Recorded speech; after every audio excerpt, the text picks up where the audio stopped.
Hello, everyone. I'm your host, Pilar, and welcome to Pal Talks. I'm here with Pauline.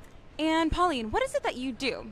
I am a writer. I'm a journalist. I work in communications, so lots of communicating, I think. Okay. And I think with people who are communicators, we have to know, are you a yapper? Or do you just talk? No, certified yapper, unfortunately. I'm definitely a big personality hire, and I'm proud to say that. I feel like this whole culture of yapping, I'm very into it, you clock in at the Yap Factory. This is my life. This is it. I'm assuming before there was yapping, there was writing. Can you tell us about one of the first pieces that you ever wrote that you're like, wow, this is something that I love. I can see myself doing this. Ooh, I love this question. Maybe not the first piece. It wasn't a good piece, but I have been writing journalistically since I was 14, since I was a freshman in high school.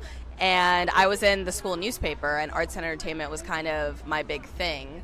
And I went to Maze Runner. I went to go see Maze Runner with Dylan O'Brien. Oh, those books are so good. Those books are so... Oh, yeah. Think about it. He's a cutie. And he is absolutely fine. And so I went, and I was tasked with reviewing the movie. And I had never done a movie review before. And I turned it in, and my journalism teacher was like, this is pure and utter garbage. This is the worst thing I've ever read. This is shit. This is trash. Give up. Burn it.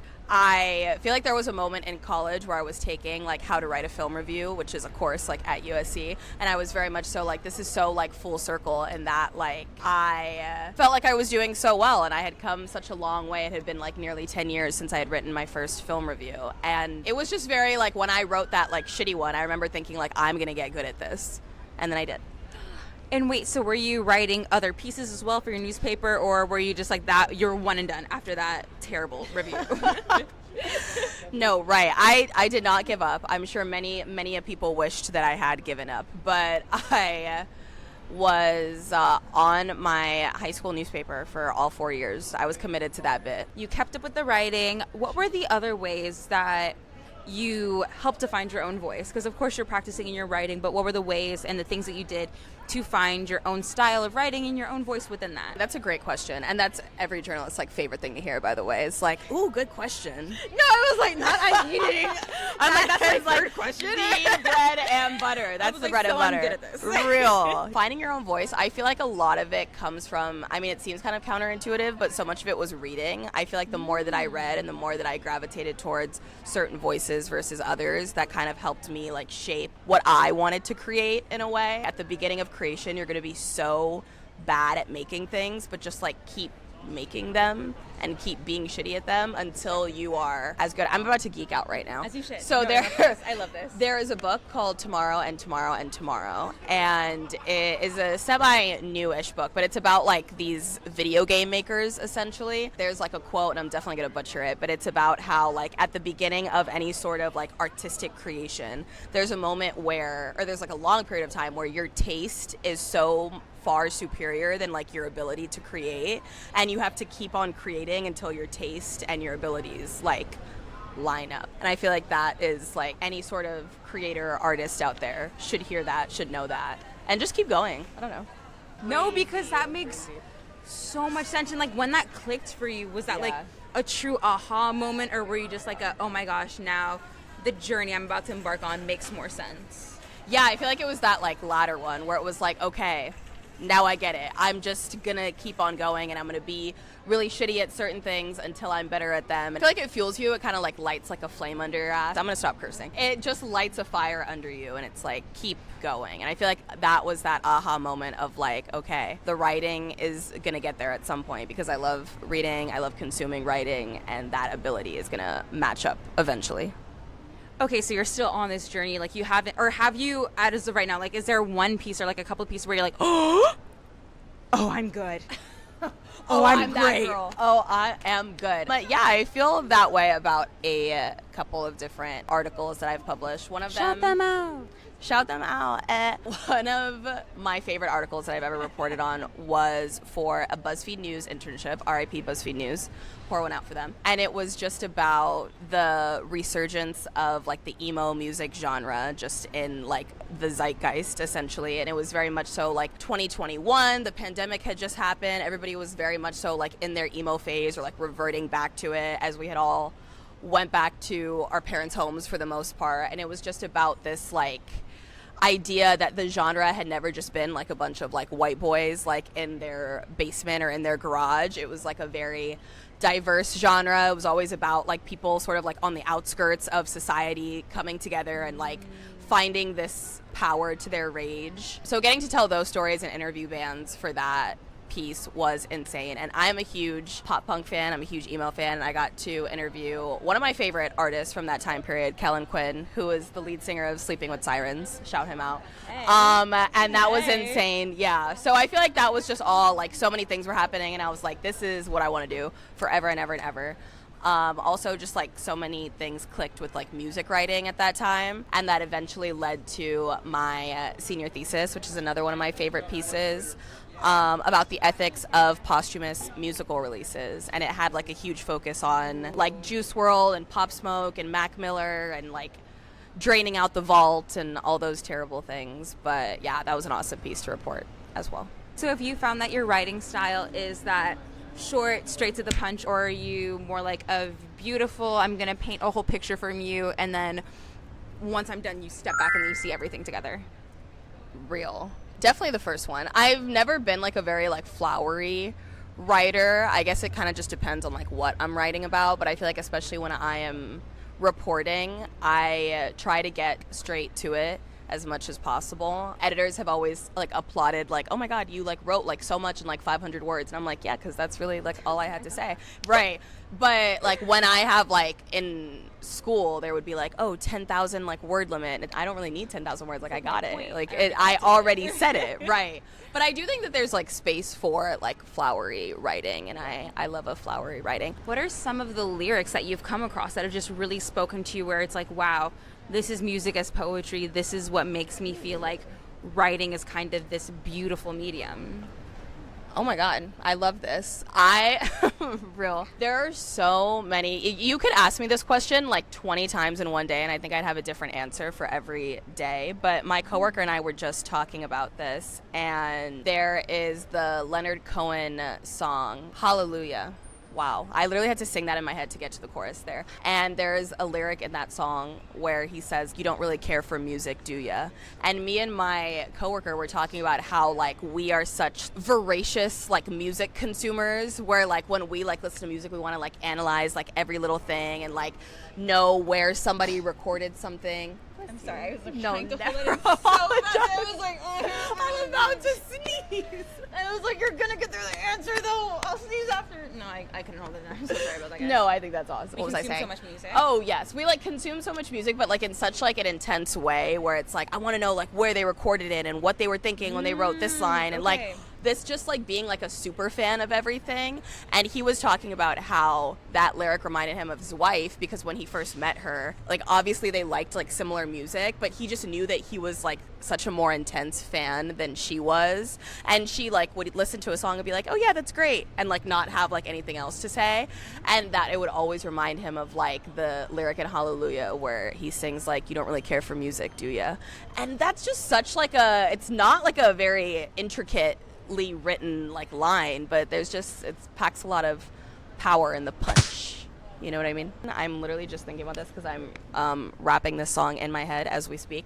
But I'm thinking about just like all the Kendrick hate tracks about Mr. Drake. And at one point I'm forgetting which diss track it is, but he literally says like, I hate you like I'm young.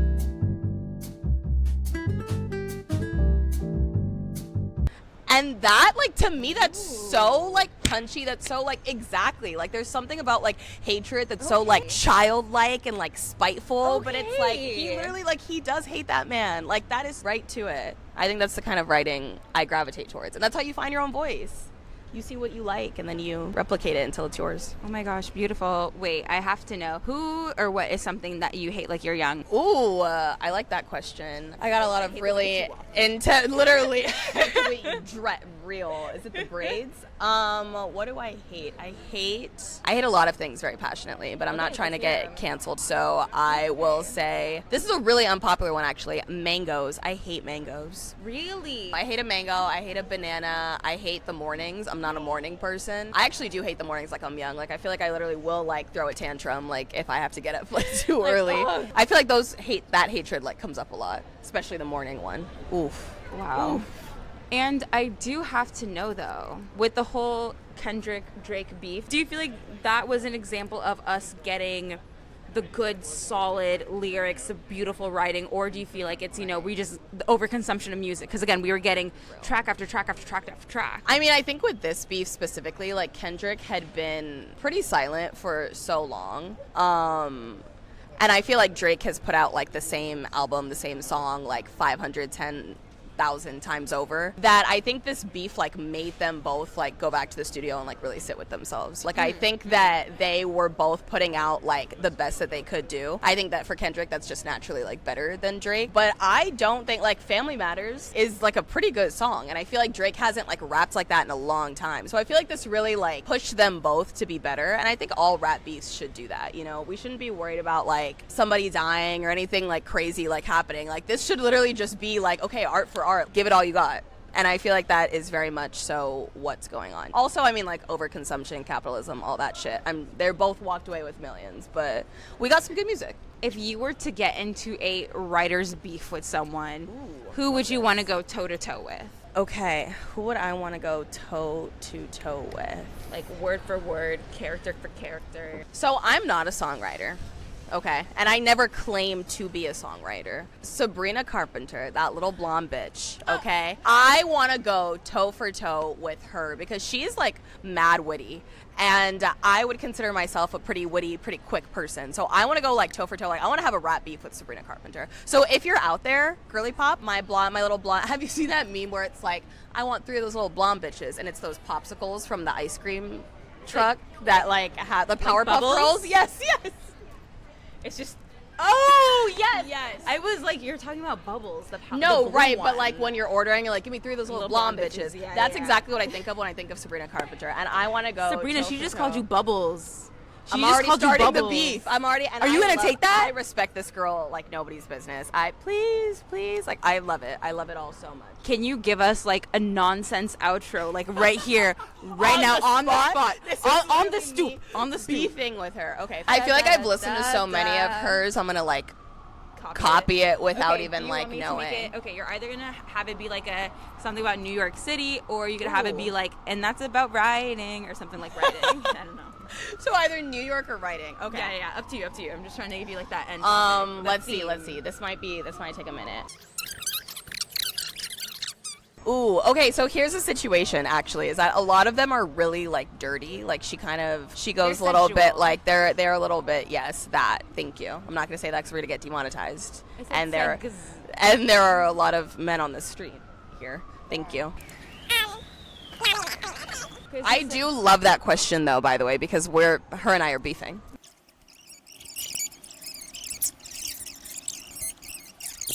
You can do it. Come on, you just need one more line. So you moved to New York City to be a writer. What was it? He likes it so much he want to ride her. I knew I didn't ride her. I was like, oh.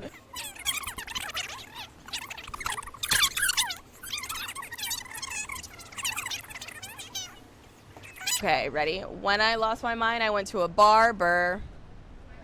Now I'm in a beef with Sabrina Carpenter.